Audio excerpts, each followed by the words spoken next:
What's up guys? This is Wandergasm. Today I'm in London with Annabelle and we're going to be doing a video. 5 tips you need to know before moving. Cities or country. No, city. We'll do cities. 5 tips for moving cities. Let's go!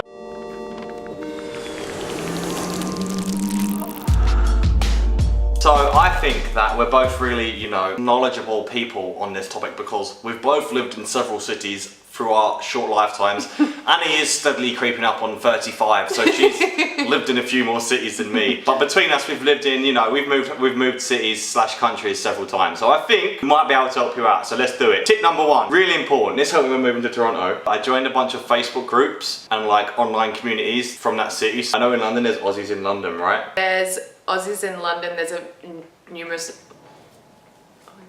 So there's quite a few different Facebook groups for each city. If you have a little look around, you might find some. Annie, did you find any when moving to London? I was added to a group called Aussies in London, which pretty much is a bunch of Australians that already live here. And you can be added to the group, then you ask your questions, and then other Aussies help you, it makes it a lot easier getting to know the areas and stuff. You can find there's rooms to rent on there, there's stuff for sale, there's job listings, there's everything you want to know before moving to a city. It's where you can find good cuisine as well. Given in an Australian accent, it's great. There are a few that I joined before moving to Toronto. So I joined Bun's Home Zone, which is basically everyone in Toronto who's either looking for a housemate or looking to sublet a property, which is amazingly helpful. There was photographers and models in Toronto, just stuff that's relevant to what I'm interested in. Before you move to any city, just type that city name in and then some sort of interest, and I'm sure there'll be a bunch of useful groups. And it just helps to get yourself orientated before you move to the city. Point number 2, once you move to the city, it is highly recommended that you get used to the public transport ASAP. That means learning the routes, learning what buses get you where, what trams, what trains, learning if there's a cheaper way to get it. So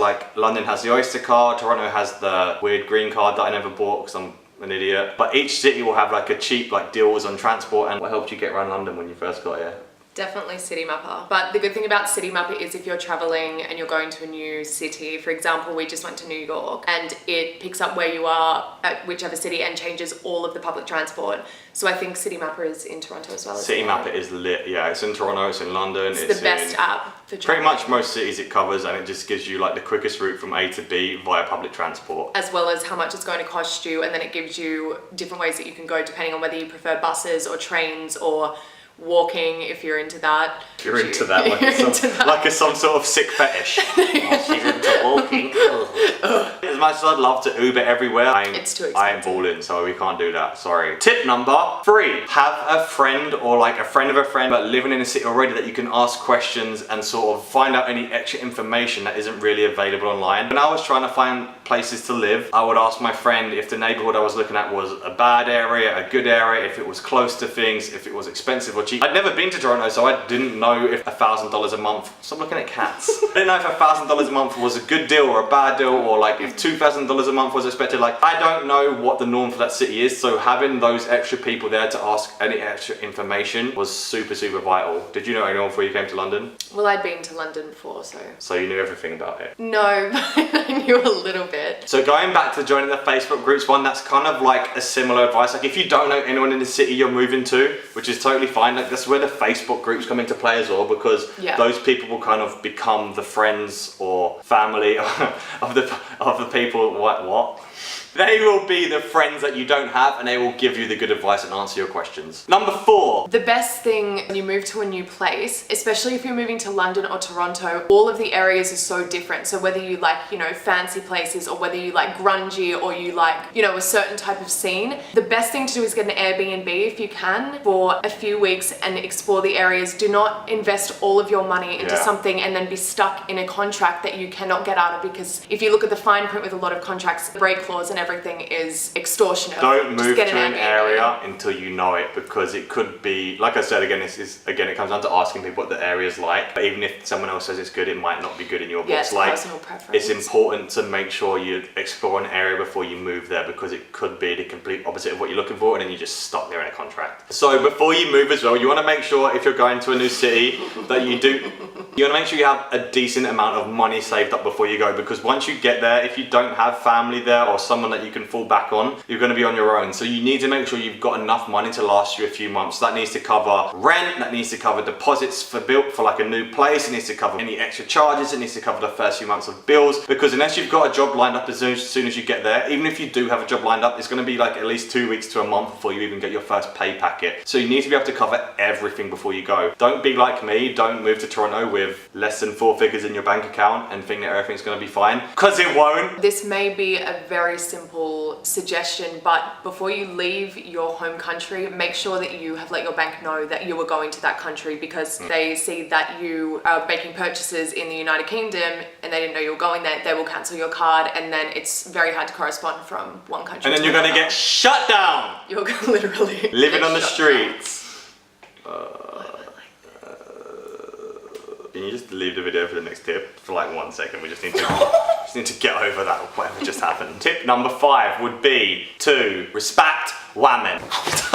Okay, and final tip is make sure you know what kind of environment you're moving into, because when I moved to Toronto, people kept saying it's going to be a cold winter, oh, it's going to be cold this year, oh, better wrap up, bud. And I didn't believe them, and it was cold. It was very cold. One time I left a shop with a drink in my hand, and that drink froze before I got back to my house. It was a 5-minute walk. Some cities can have really cold winters and then really hot summers, so you need to make sure you're taking the right stuff with you and you're prepared to live in that city for a whole year, because otherwise you're going to be stuck in the middle of a really, really inappropriate weather system and you're not going to be prepared.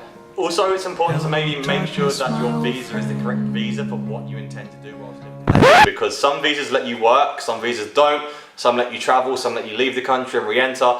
For example, the Australian working visa that I got when I lived there, it only let me to work at one place of employment for 6 months, and then I had to leave that place of employment because it was a working holiday visa. So you're supposed to be traveling around the country. And to get my second year of that visa, I had to spend 3 months working in a rural environment. So again, there might be little rules here and there that you don't know about before you go. Canada, for example, you had to have health insurance and a certain amount of money in your bank account before you arrive. Otherwise, you can't enter the country to begin with, which is again something you don't want to get there and find out you need before you get turned back. UK just lets everyone in, so they let this one in. So obviously it's not tough to get in here. So other countries might not be so easy. Pack light and be smart. That's my motto. Thanks for watching, guys. My voice just broke. If you like this video, make sure to leave a comment in the section below, because maybe I'll come back and do it properly with some other tips and a bit more filled out. Maybe we can do some specific cities, like how to move to a certain city, because we've both lived in a few places. Thanks for watching. Make sure to like and subscribe. Peace! I hate that you make me do this. Peace!